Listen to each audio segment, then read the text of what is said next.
Hi there, Adita Lang from aditalang.com. And so today what I'd like to do is talk to you about training the younger members of your family.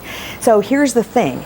Just about every age can actually lift weights. There is a little bit of discussion when it comes to their growth plates, but here's the key. It is all about form and technique.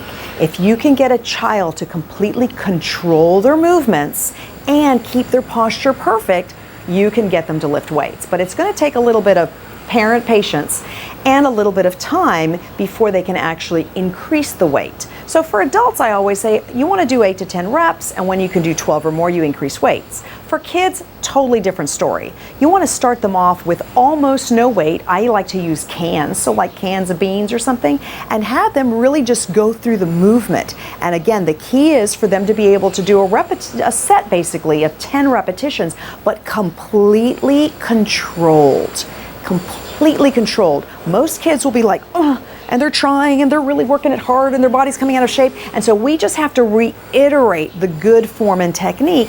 And when we get them to a point where they're doing the movement completely controlled is when we can actually start adding in a bit more weight. Got it? So for the next several videos that you're going to see, I am going to be training my kids. I have a 9-year-old daughter and a 14-year-old son, and both of them have not really lifted weights before, so you're going to have a bird's eye view of what it's like to train someone who's never lifted weights before, and the different techniques, words, comments that I might use in order to get them to really hold their form. And through the video series, you're also going to watch them progress, and you're going to watch them progress with their form and technique, and in turn, you'll see them start to increase their weight as well. What I'd like to do is teach you right now about form, technique, and posture, especially as it applies to the younger members of your family.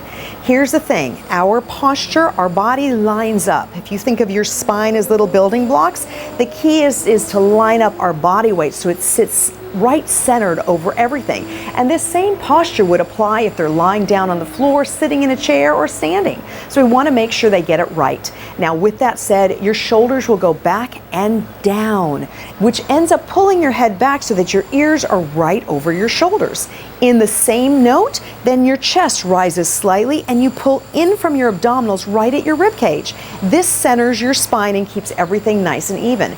We naturally have an arch in our spine, but that arch is protected once the abdominals are in, and then that's an okay arch to have, okay? So we want to make sure we get this part of it. The next part is about training intentionally. So there's a big difference between just kind of flying the weights all over the place and actually positioning our posture centered, then slowly taking the weight, even though we might just have cans in our hand, or maybe we have nothing.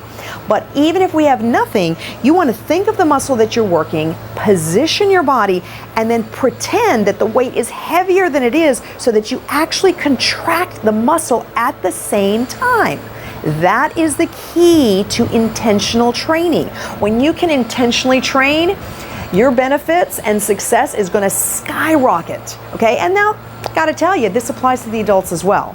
So we want to make sure that we are intentionally moving a muscle. When you intentionally do a squat, your weight is in the heels, but yet your toes are gripping down. Your hips go backwards. Your chin is up. You have this natural arch by pulling in the abdominals, and you keep this arch right here. The minute you lose the arch, you've gone too far. So you got to keep the arch, and you feel the weight in your legs, and then you push off your feet. Your knees will always remain over the center of the foot or the ankle, and that's it. Once the knees pass the toes, you're actually putting too much stress into the toes. So really think about that as well, okay?